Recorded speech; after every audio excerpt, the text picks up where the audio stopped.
You are listening to Cemetery Confessions, the world's #1 goth talk podcast.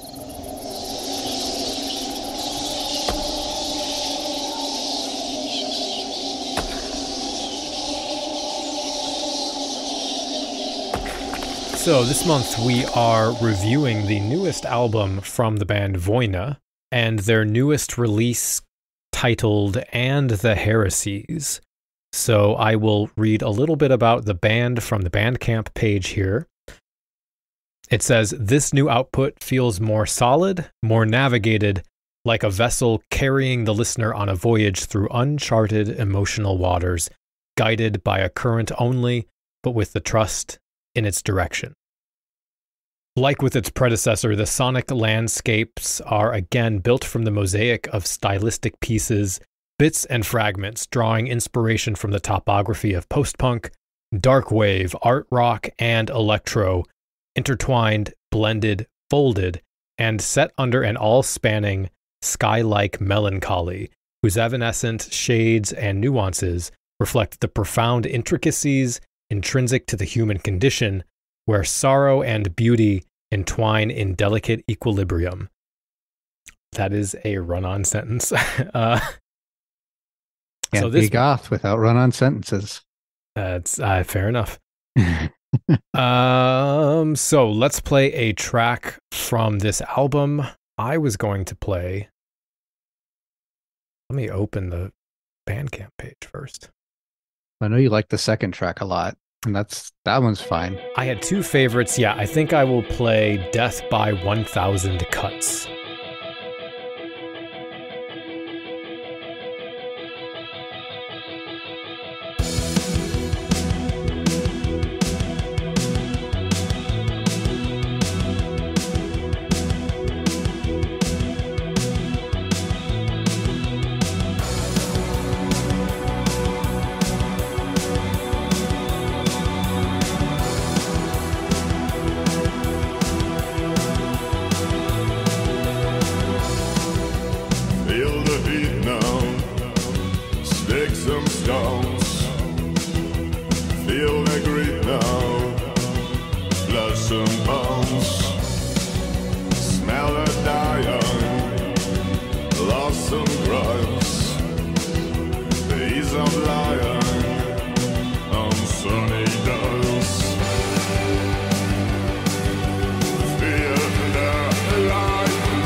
So this band, if you couldn't tell by that track, this is a side project of Pierre, who is the vocalist and composer, I think, at least in part, of Golden Apes. And we all know that I would let Pierre do unspeakable things to me because I've loved his voice for such a long time. I used to play the Golden Apes on the Requiem podcast way back during I think when their first album came out, and I've been a fan ever since. I'm going to definitely have to get into the Golden Apes because one of the better goth voices I've heard in a long time. Oh yeah, and the Golden Apes have such a lush, like sorrowful sound, and they do it's it's not too dissimilar to this. I'll kind of get into that, but they do an interesting take on the goth rock genre that I don't really hear as much, and I really like that band. I'm glad you liked the vocalist or the vocals as well, because we kind of both have talked about how that baritone vocal is overused in goth music. It is, yes. I think you dislike it more than me. I dislike it when it's used. Well, I feel it's used as a crutch a lot of times. They get into this groove of that sort of, like I say, stereotypic goth male voice, number one, number two, whatever number I pick. I just pick a random number usually, but it's when they never vary it, they never change it. I mean, a voice is a voice is a voice, right? And I've talked to previous albums. I mean, I went gushing over our Collide album in the last episode with how varied Karen was able to make her voice. And, I also love bands with unique voices. So if you're going down your Demanda Galas, I love that. Do your Tom Waits or Mike Patton, all these vocalists who have these wide ranging styles of voices, or a voice that is so unique that it's exactly who it is the first time you hear it. Robert Smith is an example of that as well. Where they just have this unique voice that is just PJ Harvey. Alone. Yeah. Who was the musician I was talking about that I said was why can't I remember her name? She did the oh fuck. I thought it was similar to Diamond Galas, and I can't remember. You're talking about now I'm trying to remember too, because she was a Sinister Suggestion of mine. She has the album cover with like a face covered in beads. That I'm not sure of, but I know who you're talking about. The sort of electronic, noisy artist. Yeah. That I recommended many, many moons ago. And then, that's right. And then I was like, you said, I just got into this. Like, well, I only recommended that 2 years ago. Yeah. And I know who you're talking about. Oh man, that's going to drive me crazy.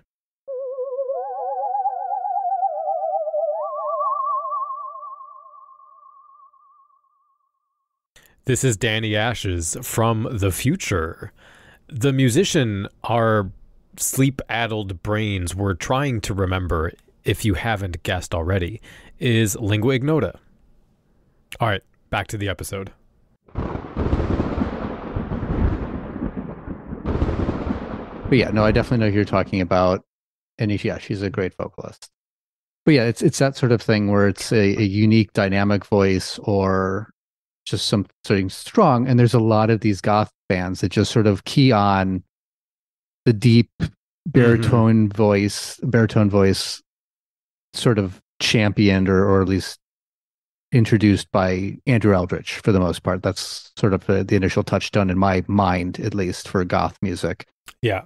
And I do think it has, I agree it's been overused, and sometimes I hear it and I'm like kind of roll my eyes. I feel like I'm the only person who feels like that about She Passed Away, but it's not even She Passed Away. It's especially in the 90s when we had all the Sisters clones and everything. But I still will enjoy it to a degree just because I like that vocal style. But I think Pierre has such a unique flavor to his performance.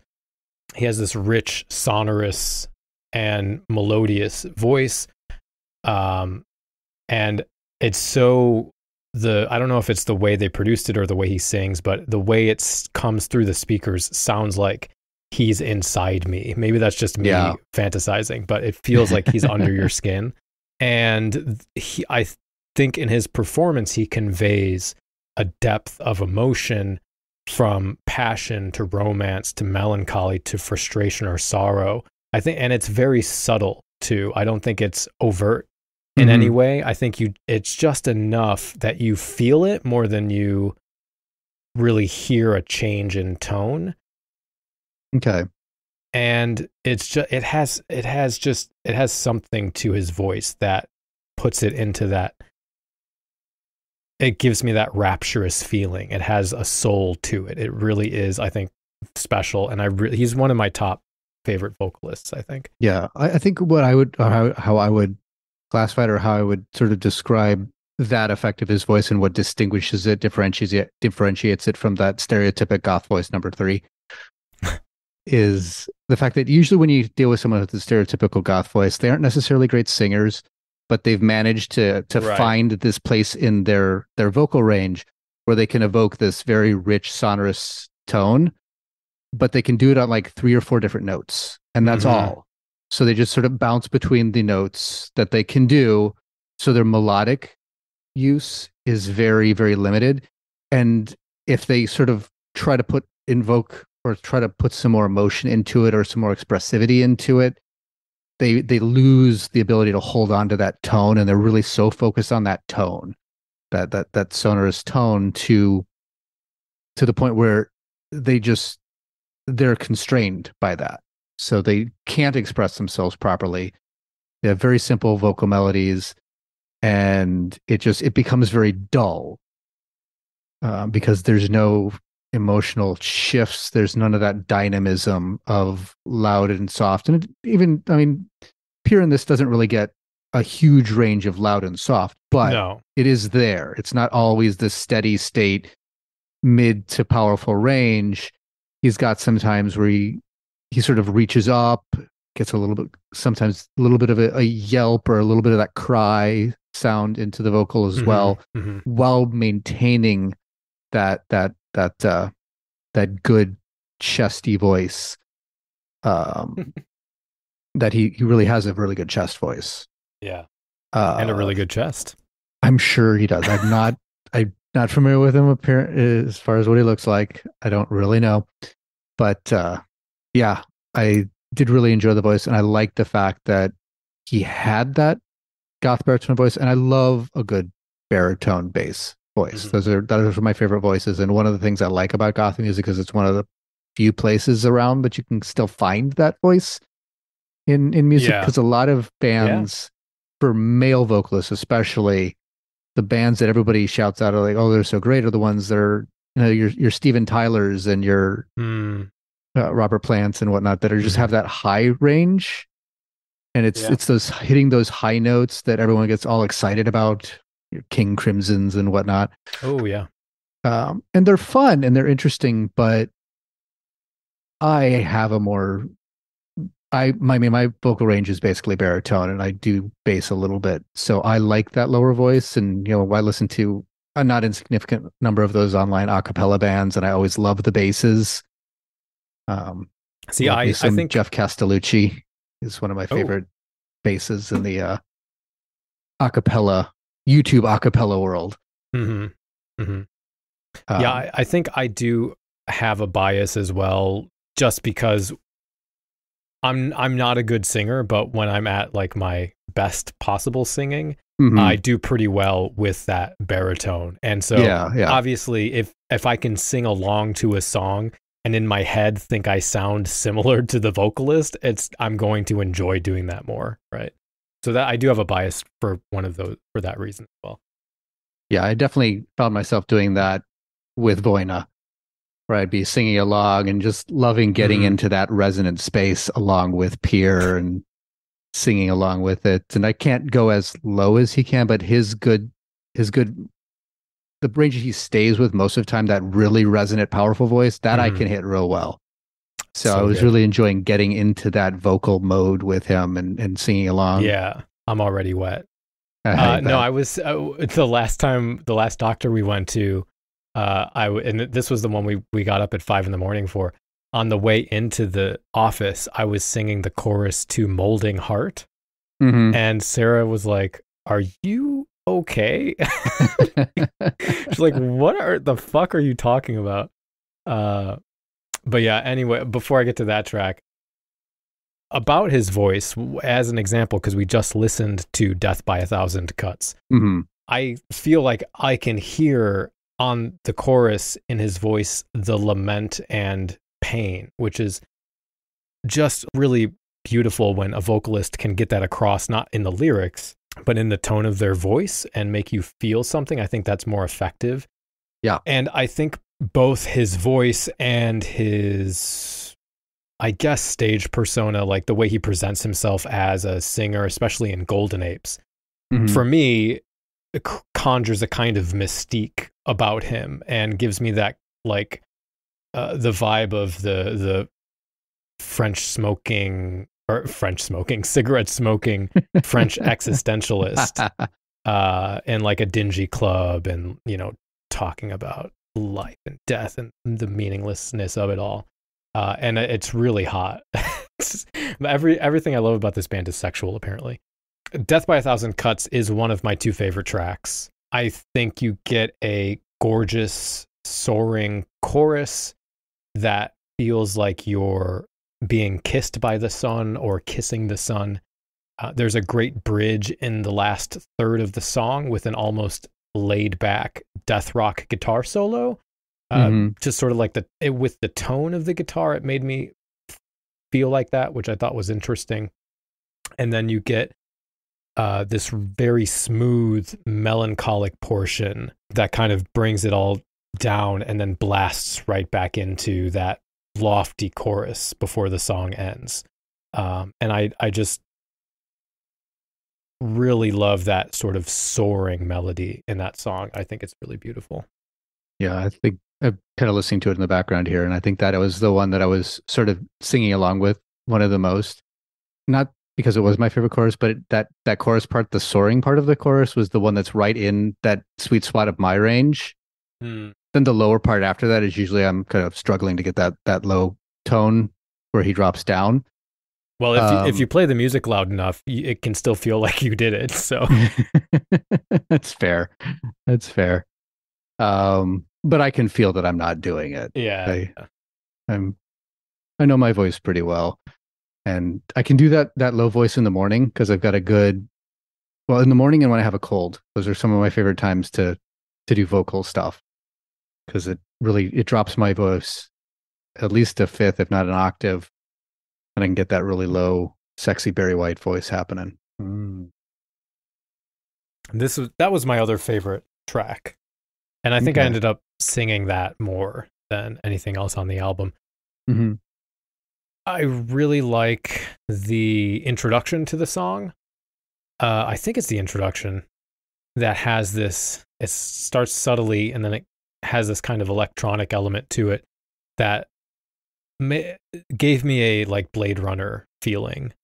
It felt like it was out of like that kind of sci-fi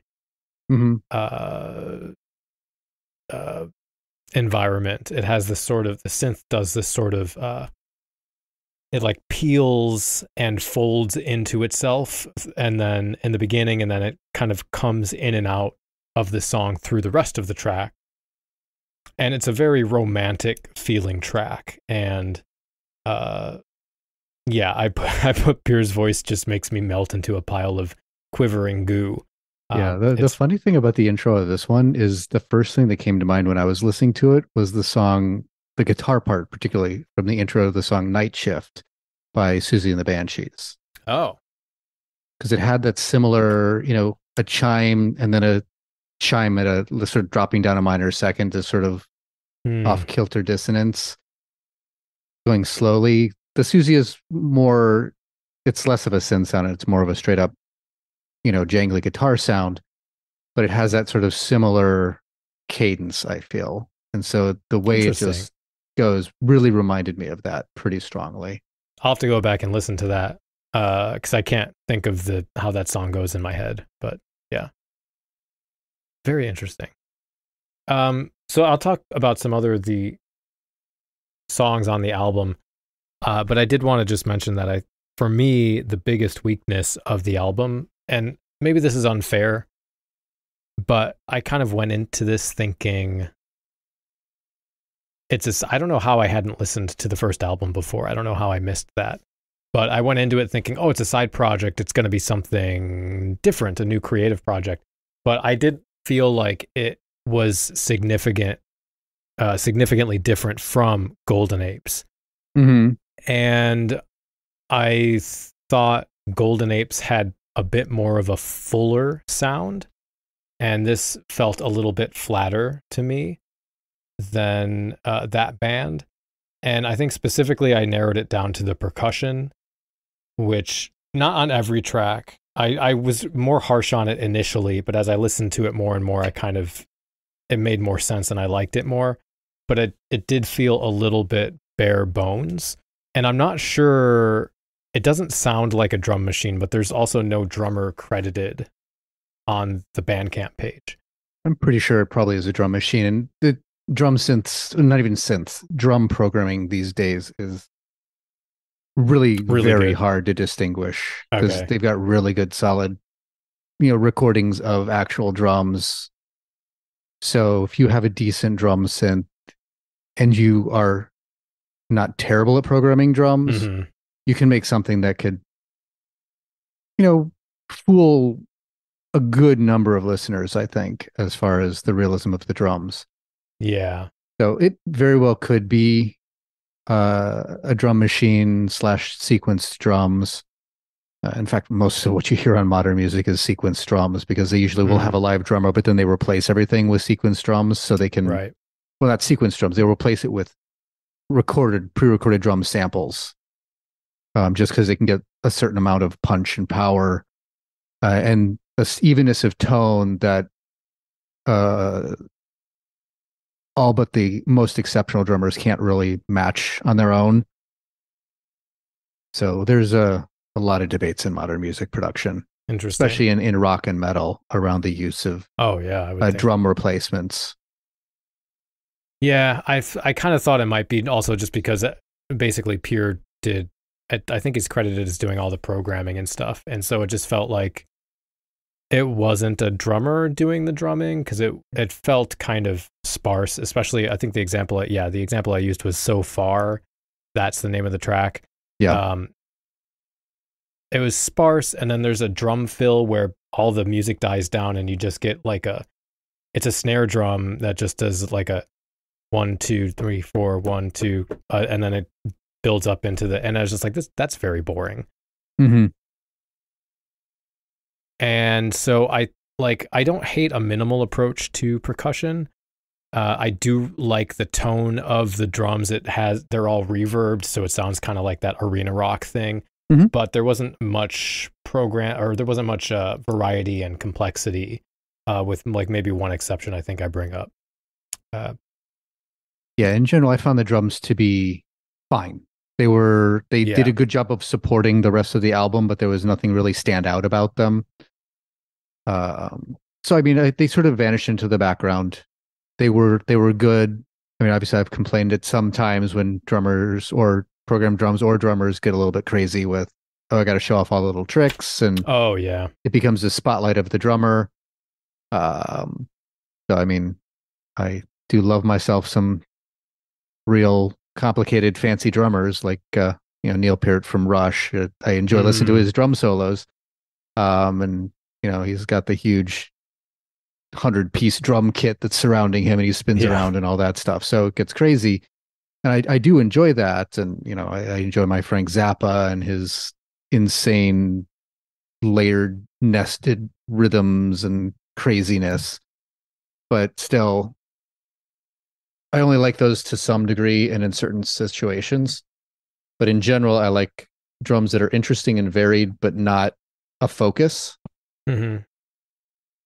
And I thought they did a good job here of using drums that did a decent job of supporting the music in general. It felt like it was a good infrastructure, a rhythmic infrastructure upon which Pierre's vocals, the synth work, the guitar work can all come together as a whole. So in that, I did feel it worked, but it would have been nice to see a little bit more variety. It was better than a straight up drum machine where, you listen to those very heavy drum machine bands where they turn on their laptop, they push the space bar and the drum beat begins, and it doesn't change throughout with rare exceptions, and they just put everything on top of that. It definitely felt like and this is why we don't know whether it's programmed or live. It could have been a live drummer who was just very minimalist in their approach. It was very minimal. It was very workman-like rhythmic section, but effective. But there was nothing that stood out about it that said, oh yeah, the drums, that I'm really into these drums. I did like the synth on so far. It reminded me, it sounded like a sci-fi kind of thing. It kind of warbled in and out as well. That was all kind of approaching a Mick Karn style bass guitar, just like way toned down so you don't quite get there. But it had like a weird sci-fi thing to it, which I liked. Yeah, so far was definitely the one that I thought you mentioned in the Thousand Cuts, the soaring chorus. And while I thought it was powerful, it just didn't really. It was the pitch part. It didn't really raise up in pitch very much, though it added a lot more power. But where so far felt more like he was really reaching, and it felt a little bit more of that passion come through in the chorus of so far. So I did really like that. So far, overall, was okay. It was a good track, but it didn't really jump out at me as a standout. But I did think the voice in the chorus of so far was pretty good. And then when comes the silence, I thought also had interesting synth sounds that felt like they were being transmitted from space. And I thought, because that's the track after so far, I thought the percussion was better, but still nothing special. The drum fills were a little more complex, and there was more of an interesting backbone to the song. But yeah, again, it wasn't. It was background noise. It didn't fill out. It felt like it doesn't fill out the song in enough of a way for me. Yeah, that was When the Silence Comes is probably the most forgettable song for me in general. Though I did like the call and response vocals, where he had, when the silence comes, and then I will be there. Yeah. Back and forth. Both were pure, but he was using different vocals for both. He was using a very different vocal sound. So it was sounding like a conversation, a call and response. Right. I thought that was really effectively done. So I did like the vocals in the chorus in that way. And it was a pretty catchy chorus too. That was a good sing along chorus. I could see that one being one in the concerts where you'd have the crowd singing along, or even if you want to do a real call and response, you could have Pierre do one part and then, hey, the whole audience can sing back that response. And I think that would be a fun thing to do in a concert if he hasn't already done so. But yeah, overall, that song, I keep forgetting about it. Yeah. Through. Yeah. The next track is called Words, and they actually foreground the drum here for most of the track. But I think it works better for me here because the track has kind of a lounge vibe, and the tempo on the drums is more interesting. It does kind of puts the emphasis on the 2s and the 4s, which gives it a kind of off-kilter serpentine feeling. And then Pierre does another thing with his voice in a sort of similar way, except they're doubled. And he does this sort of over the top of each other. So he has this softer melodic background vocal, and then it sounds like it's in the background. And then this more morose but powerful vocal that's like right in your ears. Which just gives me shivers. There's a great piano sort of melody that complements the melody really well. And actually, I think the vocal melody, the background vocal melody, I'm pretty sure is doubling the piano line. I think they're the same, or at least they're very, very close. The background vocal and that piano line. The synth again feels otherworldly to me, and the guitar has this kind of wah-wah effect that cuts through I don't know if that's the right term, but it has this effect on it that cuts through the track in an interesting way. And it has sort of a Cure-ish, bright, jangly melody. And I'm not sure if that was on the guitar or the synth, but that's another melody that's in there somewhere. Yeah, I'm trying to listen to the guitars here to see if I can figure out what you're talking about with. I don't think it's so wah-wah, because that's a little different. Yeah, but I'm trying to figure out what you're thinking of. Of course, I'm now in a part that's just drums, and because the song is pretty much most of the time it's a lot of just, like you said, it's sparse. It's basically drum and bass, or at least a bass side of the piano is a lot of the instrumentation, with some very sparse support from guitars through most of it. I think it's more of a phaser than a wah-wah. Yeah. I think it's a phaser that you're hearing. But I mean, I like the album overall. Again, I think I'm with you where I really didn't like the percussion at first, personally, but then I came around to thinking like, well, it's serviceable, or at the worst, it's forgettable. Mm-hmm. But that's also why I couldn't help but compare this to Golden Apes, because it sounds very similar, and feeling like if they had a dedicated drummer or they did a couple things differently, it would feel fuller and more well-rounded and robust. Yeah. And so I think that's the larger issue, is that there's not enough to delineate this project from Golden Apes, and maybe I shouldn't care about that. Maybe that was my expectation going into this that kind of made that a negative. Whereas if I went into it thinking, oh, I'm going to get more Golden Apes, I would have liked it more. I think I was personally hoping I love Pierre's voice so much, I would love to hear him do something different and see what that's like. But yeah, it's not bad. But obviously I really like those two tracks, especially Death by a Thousand Cuts and Molding Heart.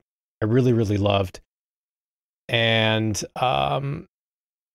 so I didn't hate it, but you know, I like Golden Apes albums better than this, I think. So if I had to give it a rating, it probably would be around 3.5. Okay. I think there's some really good tracks. I did enjoy it. It's just it's missing some elements, I think, to make it a great album. Yeah. It's really the one thing I wanted to point out, because you didn't mention it all, but my favorite track was probably the first one, All the Dawns. I really liked it. And part of that, as I've talked to many times when we talk about favorite albums, favorite tracks, stuff like that, I don't have the rich history of Golden Apes and you know, Pierre's other work. I know I've heard a handful of Golden Apes tracks, but I've never really sat down and listened to an album, so I didn't have that expectation coming in. Mm-hmm. And I just never listened to it enough to fall in love with his voice. But sitting down and listening to this whole track, or this whole album, gave me a chance to sit with the voice and to, as you have already done, kind of fall in love with it. But my first introduction to the voice was the first track, or at least the first one that stuck in my mind and I associate with him. So there is going to be a part of that where, you know, discovering this vocalist who I quite enjoy, the first exposure is going to stick the most. Though the thing that really grabbed me with all the Dawns is the bass at the beginning. I love that bass line. It's very sparse and it's a very fascinating bass tone. You know, that sort of very hollow, a lot of very strong transient tone, not a lot of body to it. It's a lot of that click of it, but still has that rumbling body going on at the same time. And it's doing a very sparse, like minor second descending line that's very sort of creepy and suspenseful as it comes in. And then the guitar comes in slowly, bringing in a nice, that chiming gothic rock guitar. And then you get, you know, Pierre's voice coming in its nice, strong baritone richness. And then the high part, I still don't remember I don't know the lyrics to these songs. I kept mishearing the lyrics. I know it's, and when I wake up in the morning, but it's always the first time it was like, and when I wake up in the morning with my pop gun is what I heard the first several times I listened to it. And I know that it's a bunch of other things that I hear because he changes that every once in a while, but that's what I heard the first time. Like, and when I wake up in the morning with my pop gun. Yeah. Like it struck me as cheesy, but it was one of those sort of addictive cheesy things at first. I'm like, I don't know if I like it, but it really is sort of grabbing my attention. Yeah. So I really enjoyed that part of it.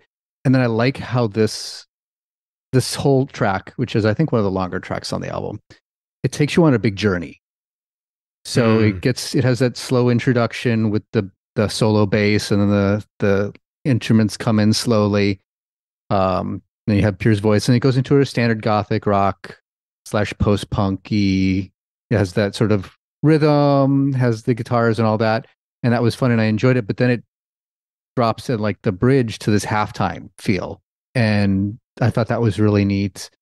It does a little bit more interesting things with the percussion as well, mostly in that he gets away from just the bass and snare, which was pretty much most of the drumming was just the kick and the snare, a little bit of tom work, but that one had some cymbal work in the halftime feel that I like good cymbal work. I don't like crash cymbals, but too. Like your China cymbals and things like that, the more delicate chiming ones, bells and China are the ones that I tend to gravitate to. Yeah. And so you had some nice cymbal work in there in this halftime feel part for a little bit, and then it goes back to the regular part for a while. And I found the end really fascinating. It went to an almost atmospheric place for the last minute or so. That really reminded me a lot of the Laura Palmer theme from Twin Peaks. Oh, okay. Which is a really good piece of. I know Mark tried forever to get you to. Yeah, he did. To watch it, but I downloaded it. It's on my PC. I haven't watched it yet. I watched it with friends way back in college, so I'm familiar with it. But I love the soundtrack to Twin Peaks. I think Angela Badalamenti is a brilliant film composer. So if you don't get a chance to watch it, at least listen to the soundtrack. It's got a little bit of that good. I recommended it several episodes back. That sort of jazz noir or gothic jazz feel. The Twin Peaks soundtrack is really not all of it, because a lot of it is sort of atmospheric too, but a lot of their sort of incidental numbers have that sort of dark, creepy, spooky jazz feel, and it's all instrumental too. So it's really good in that, and I really love those songs. They're fun to dance to, and I used to play them at clubs. Oh, nice. But the Laura Palmer theme has that very atmospheric thing. That's how this song ended, with a very similar. The synths really reminded me of how they do the synths in the Laura Palmer theme, or at least the beginning of it, because Laura Palmer theme is interesting. That starts really sort of dark and creepy and mysterious, and then almost like the title of this track, it blossomed into a much brighter sound, and then it drops back again. It's sort of a nostalgic, happy memory type thing, and then you're back to doom and gloom. Right. I don't know if it's mixed in with the idea, Laura Palmer. It's not a spoiler, but at the very beginning, Laura Palmer is dead. And so the whole thing is trying to figure out. Yeah, I have seen the first how that whole happened. And I think that Laura Palmer theme is you start with her dead, right? And then the bright is sort of those flashbacks, that nostalgic look back at the life and maybe happier, brighter moments of the life. But then it folds in on itself and goes back dark again. So I kind of feel like that is how that track works. Now, that's not how this part, the ending of this part is only really reminiscent of that sort of dark, moody portions of that theme, but it really reminded me of that a lot. So I loved how that track sort of evolved over time and had at least 3, maybe somewhat more distinguishable parts that fit together, but were different enough. Whereas a lot of the other tracks were, your standard rock song, basically. Excellently well done. And I really liked them, but they worked as single songs, but it didn't take me on that same kind of journey. It didn't tweak my ears with something very different. Once I got to the chorus, I've pretty much heard what the whole song is going to do, and I enjoyed it, but it didn't really ever throw any extra curveballs at me. Yeah. So that's kind of why I really gravitated towards that first track. But I'll like I said, listen to it again. I don't know why It flew under my radar so much, but I'll listen to it with new ears now. Yeah. But remember, like I said, it is very possible that some of that is just, it was the first track and it was my first introduction, and I did really enjoy the album overall. So that first thing, that sense of discovery does usually stick in the mind more so, I feel. So that could be leavened by that, but I did really enjoy this album. I liked a lot of the tracks. I'm actually going to give it a 4, but I didn't have expectations coming in, and I think that's what knocked some points off for you. I think I would have done a 4. I think if you I had, yeah, yeah, you had those expectations. You were already a big fan of the Golden Apes. You knew this was one of Pierre's projects from the Golden Apes, or apart from the Golden Apes. So you came in there with expectations, whether they were unfair or not, or it's hard to say, but it is, like you said, it was either too much the same and you wanted to try something different, or it was not as good as the same. Yeah. You know, like when I complain about those bands that just sound like another goth band, I'm like, if I wanted to hear that sound, it's a good sound, but I'd rather listen to the original band, right? Not this knockoff later. And I don't think you were going down that route, but I think it's in that vein, maybe a little bit. Yeah, a little bit. So, but yeah, I did really like this album. It was good.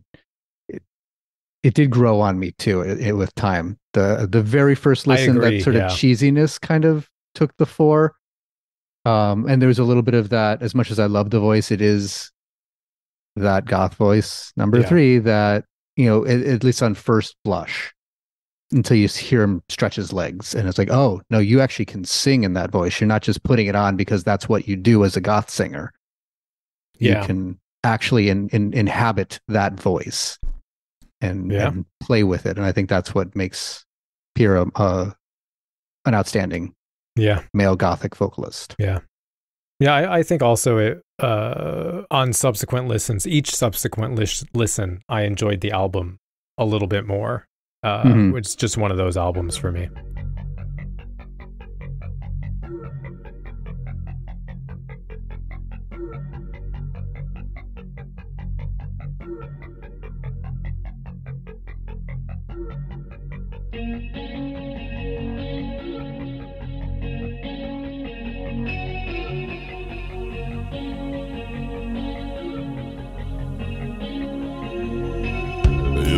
So many doubtful wastes. You cause so many empty thoughts. And every morning that I wake up with my head gone, you hedged another useless war. You met so many hopes unwanted. So many see us blind. And every morning that I wake up with my head gone, you had some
So you've got to be interested in death. It's the last great taboo. It's the only taboo left. Precisely. I mean, why is it, do you think, that everyone in here is dressed in black?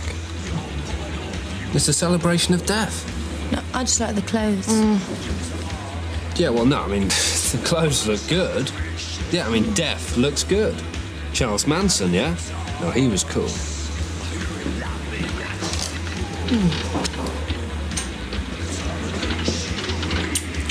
Don't know if I mentioned it before, but I'm actually a vampire. Sinister Suggestions.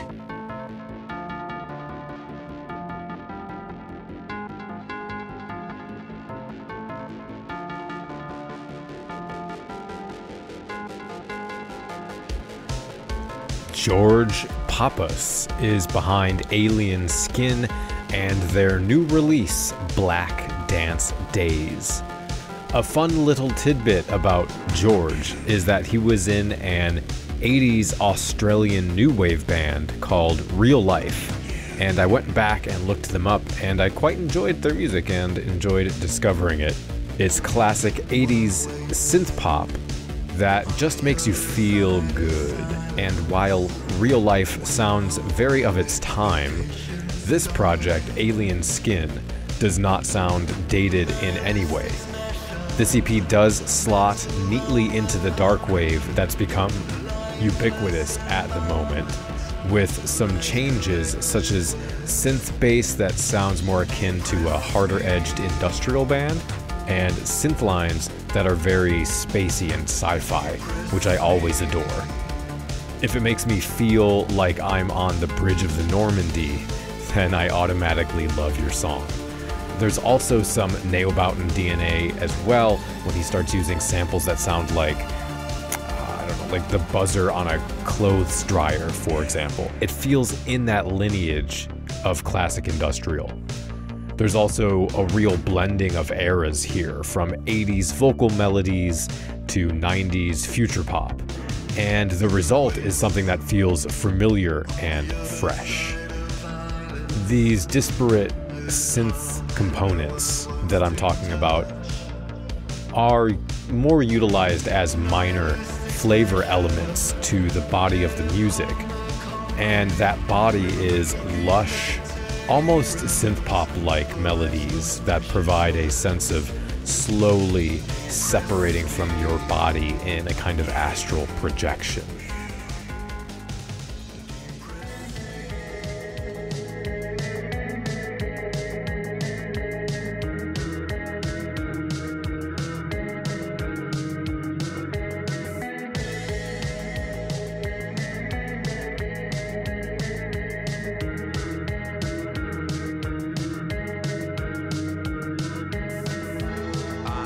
From the Russian Federation comes Human Tetris and their new album, 2 Rooms.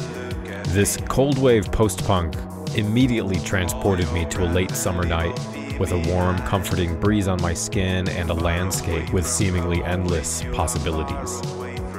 There are certainly more melancholy tracks on this album that lean into that sort of despondent, desolate Eastern European post-punk sound. For example, Silhouette in My Mind. Lyrically, I found this to be about Lacan's mirror stage, the experience of tension as you recognize the self as a collection of idealizations and stories forced into a narrative, an illusion which stands in contrast to the gaping maw of nothingness and emptiness that undergirds reality, leading to a depressive alienation from the self. Musically, you get a fragile, dispassionate vocal over bright, glittering guitar in the vein of the kind of shoegaze, Cure-esque style. Acerbic drums and a more classic post-punk bass line are also present. I've already had friends telling me this is their album of the year, and I think I can safely say this will not disappoint.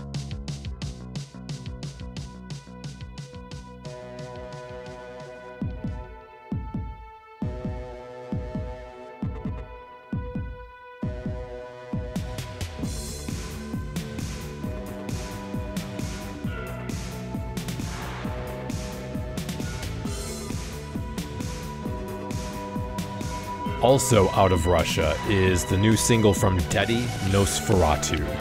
The track is an intense goth rock track layered with a cacophony of electronic noise and a fervid, reverbed vocal reminiscent of the Sisters brand of arena rock.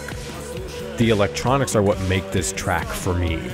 1950s beeping phone lines, the sounds of scratching metal, bombastic percussion, and a plethora of fun bleeps and blorps abound. There's also a slowed down version of this track on the release that sounds absolutely hellish. The dynamic changes so drastically between the two tracks, it sounds like a completely different song. It's a dirge dragged from a rotting graveyard filled with disemboweled cassettes and mutilated robots. I'm really looking forward to new releases from this artist, and I think this is worth checking out.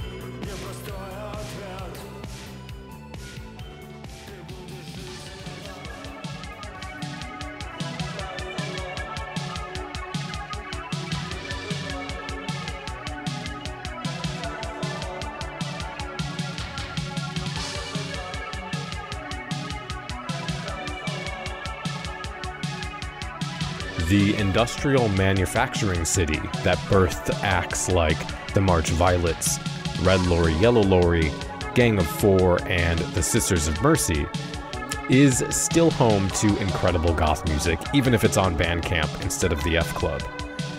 This EP is cold as ice. Brumal synth blows through your headphones like an arctic breeze, accompanied by vocals that sound like they're coming from someone intuned.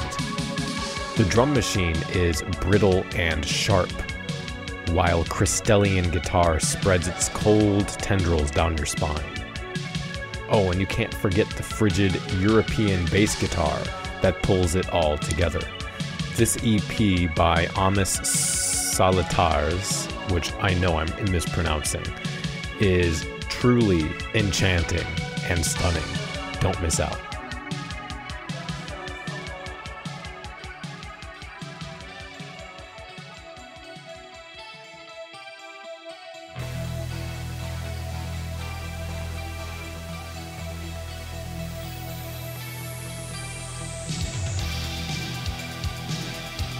From a city known for its music to a city known for its Mormons, Opaque Shades has just released their newest single titled If Only for a Moment. You can literally hear the smoke machine on this track. I mean, actually, literally, I'm 99% sure that they sampled a smoke machine sound for this track, which is fucking incredible, honestly.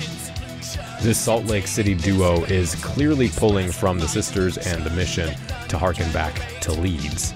There's a dueling vocal on this track that I found interesting and felt incredibly 90s to me, despite the heavy 80s arena rock, drums, and guitar that sound like it was pulled straight out of Eldritch's Wet Dream. Honestly, this track is just a lot of fun. It pulls so many cliche elements together and is earnest in that adorable Nosferatu way that just makes you stop and think, yeah, this goth thing is pretty neat.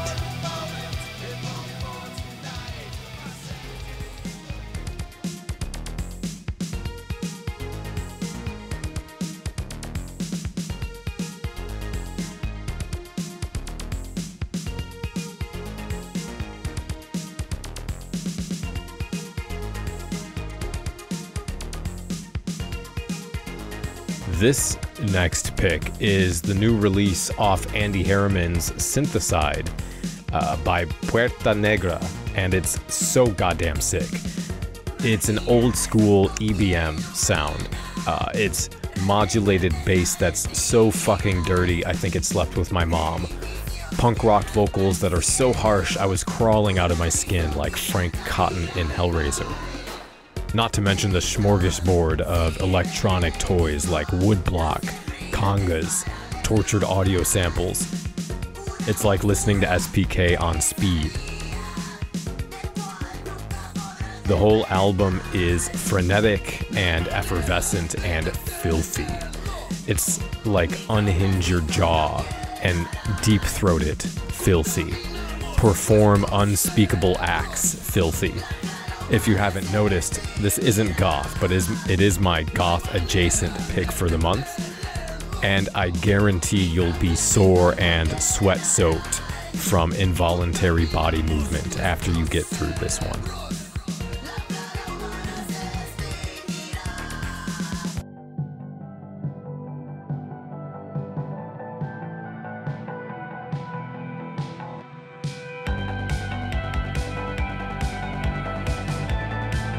From Germany comes the new track Feeling Low by Routine.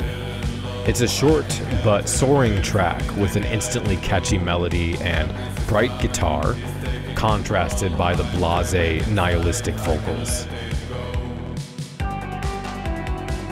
This track is built for the goth dance floor.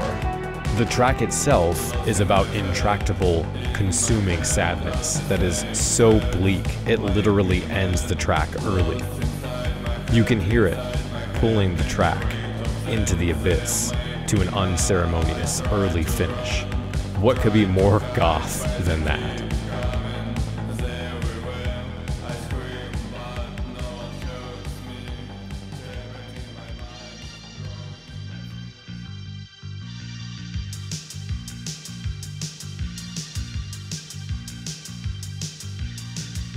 Conjuro Laico, again, so sorry for my pronunciation, out of Chile, released 2 new singles this month. Bass-forward post-punk with heavy emphasis on synthesized melodies. These singles are a bit rough production-wise. It has the feel of a one-man project, certainly, but there's still a lot to love under the stilted exterior. Both tracks have a really interesting progression with lots of ideas crammed into each track rather than separate tracks that then kind of repeat those ideas through the verse and chorus. There's lofty synth refrains, guttural bass lines, and a shadowy vocal performance. To me, the lo-fi sound and occasionally awkward composition adds some charm and mentally puts me in that late-night basement show filled with fog mood.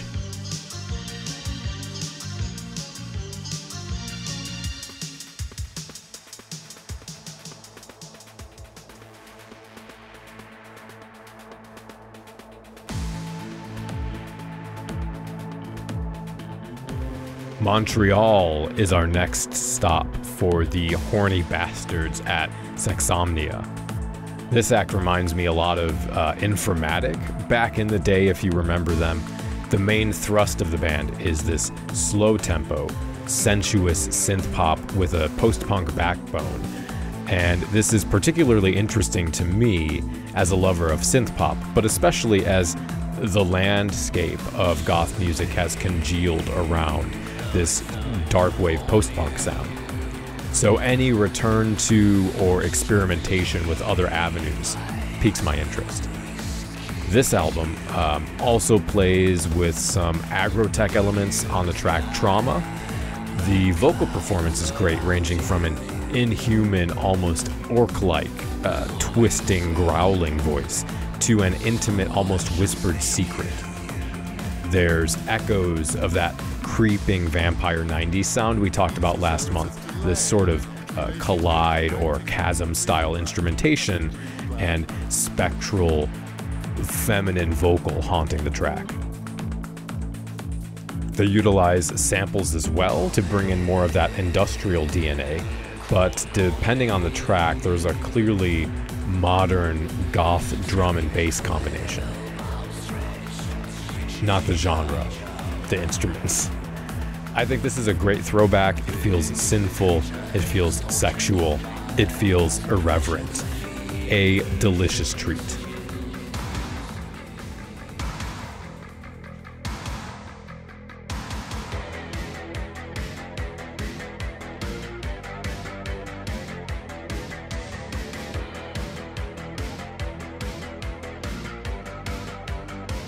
To wrap up, we have Loyal Nothing out of Dallas with their new album, Death Always Wins.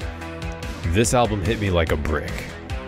Not just because of the driving percussion or raw guttural bass. Lyrically, this spoke to me, and that cold emptiness trying to eat its way out of me. The exposed nerve that the unrelenting capitalist economy has ground its way down to. Questioning whether the misery is worth persisting through, and if this life is all we have, can we even escape to something approaching self-actualization? Or will I live my life solely through the minutiae of working simply to survive? Sentimental synth pulls at the little hope left inside as the effervescent, pounding rhythm demands more than your body can give. This is a one-man project, so if you're a fan of post-punk and darkwave that's more synthesized sounding rather than the more rock and roll feel of a full band, this is certainly for you. The mawkish vocals and piercing lyrics put the cherry on top for sad bastards like me.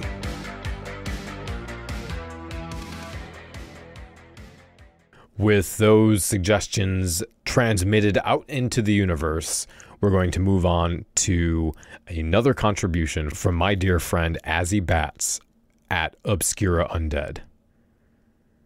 That's right, it's time for All Goth Considered.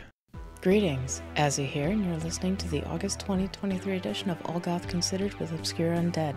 This month we'll be hearing from a French cold wave duo you don't want to miss on their upcoming US tour in August, a mysterious post-punk new wave act from Portland, and a goth-fueled five-piece keeping the southern states spooky. So refill your beverage of choice in your vessel of preference, and let's dive into these dark waters together.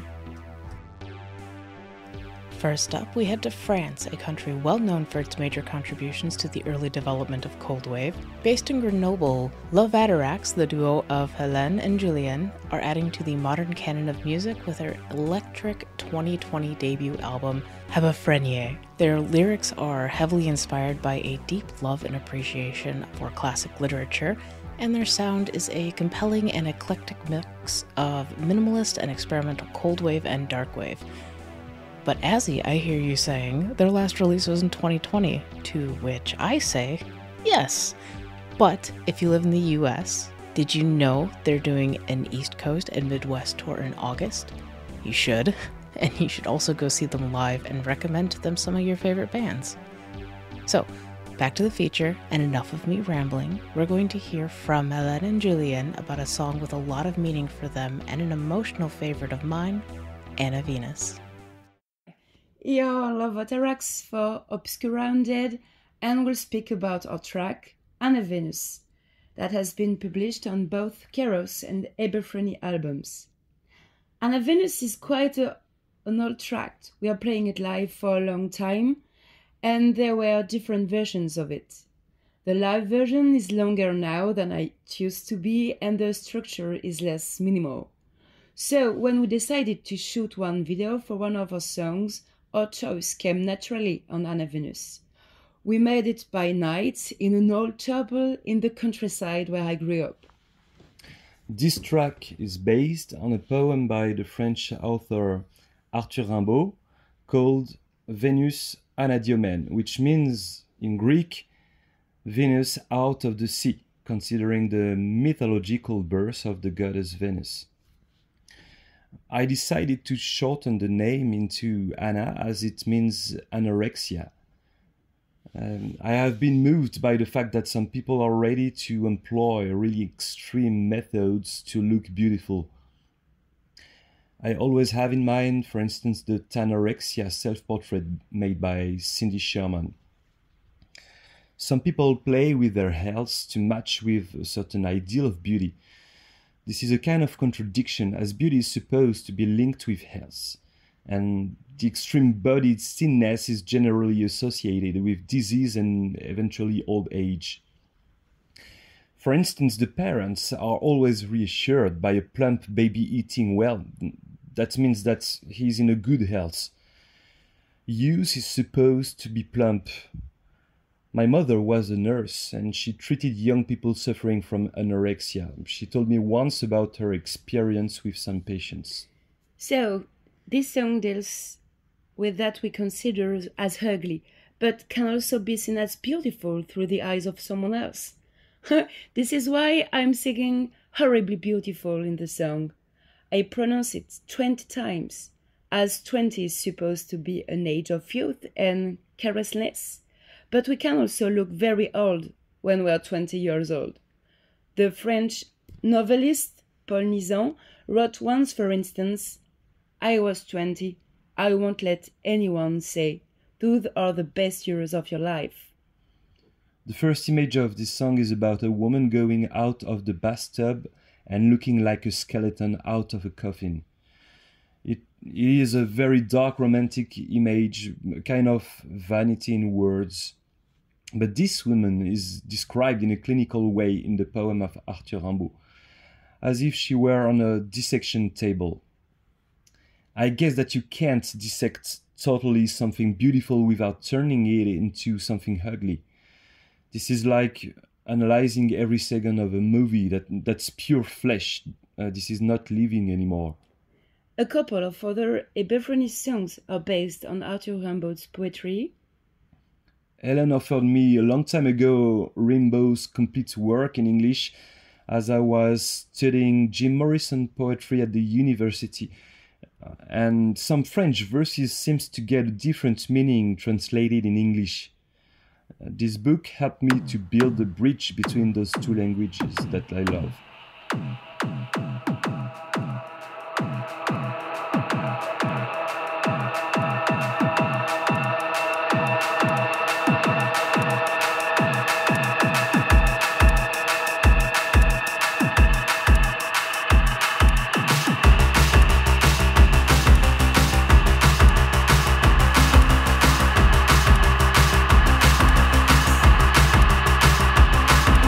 Out of what it seems, the coffee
And so we return to the US, to Portland, Oregon, home to a DIY new wave post-punk band that I honestly can't tell you much about. They're an enigma, they're a mystery, they're Pleasure Victim. Their discography is filled with really interesting modern and deconstructed takes on new wave that in places borders on minimalist EBM with the heavy use of bassy electronic beats and synth stings. But their latest single, Crossmaker, completely shakes expectations and shows their versatility. The melody begins almost exclusively bass-driven up until the build-up about midway through the track where Pleasure Victim drops some surprise sax on us and begins subtly complexifying the instrumentation. Again, I use the word deconstructed, but it's what fits best. Let's hear from Pleasure Victim about Crossmaker. It's hard to explain the hidden realms that we all go to. Take that back into the real world and put it into words. But I can try. I was inspired by a lot of classic bands like T-Rex and Specimen. We use a classic electro-harmonics polychorus pedal. And I wanted the whole effect to sort of have a refracted image, like something being torn apart or two images being split apart, and the cover artwork reflects that as well. It's two images laid on top of each other. I think we were feeling a lot of splitting and refracting during that time, and I wanted the music to express that. It was an extraordinary time, both a grand adventure and a fragmentation of our life as humans and also as a band. And what's amazing is we found the space and the time so that we could create. My part was very simple, and my vocals are sung from the depths. It can be hard to explain these things sometimes, so I think that's where I want to express it, is in the music. You know, it's all in there.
stop on today's journey is Texas, home of five-piece, bombastic, self-described dream goth band Happy Phantom.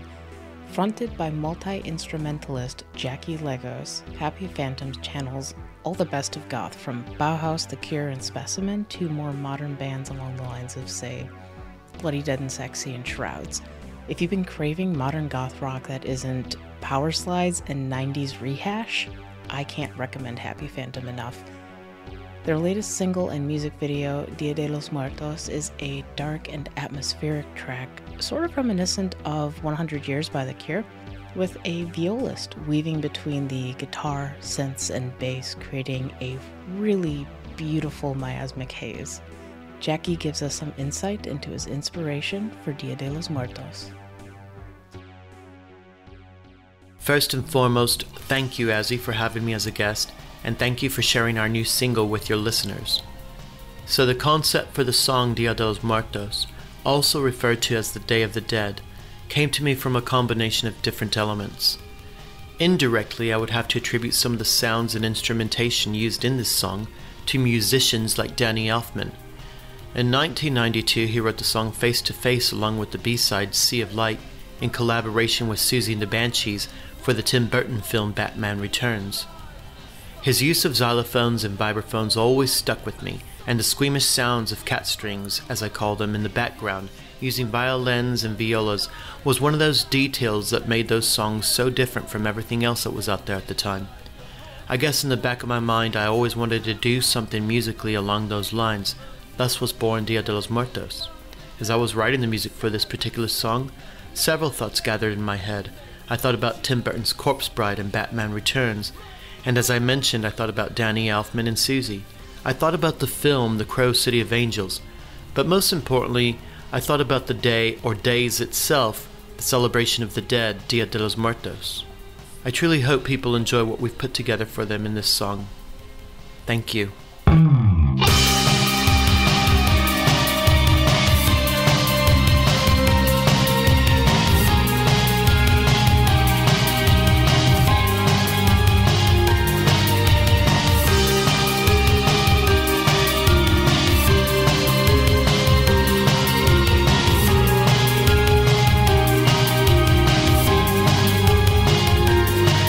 I say before your very eyes, it was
Thanks for listening, friend bats. For more, please follow me on most major social media platforms under the handle Obscure Undead, and let me know what I should be listening to.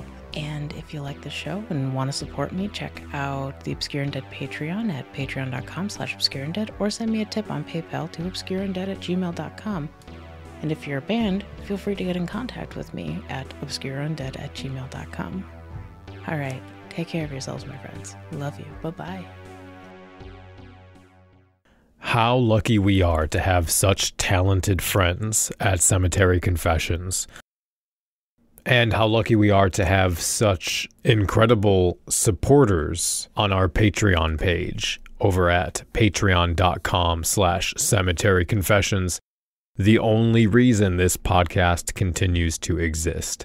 If you'd like to get some bonus content, early access to episodes, some merch, depending on what level you're at, check out the Patreon page. See if you are interested or if you would like to support us and enable us to continue making this content. Next month, we are going to be back with Random Goth Couple of YouTube, and we'll be talking about everything from the impact the really popular mainstream influencers have that are wearing goth fashion and the way that presents the subculture, to some talk about content creation and how that works and the responsibilities involved, and just some general goth chat as well. Thank you for spending your time with us and with me from the bottom of my heart. Thank you for being here.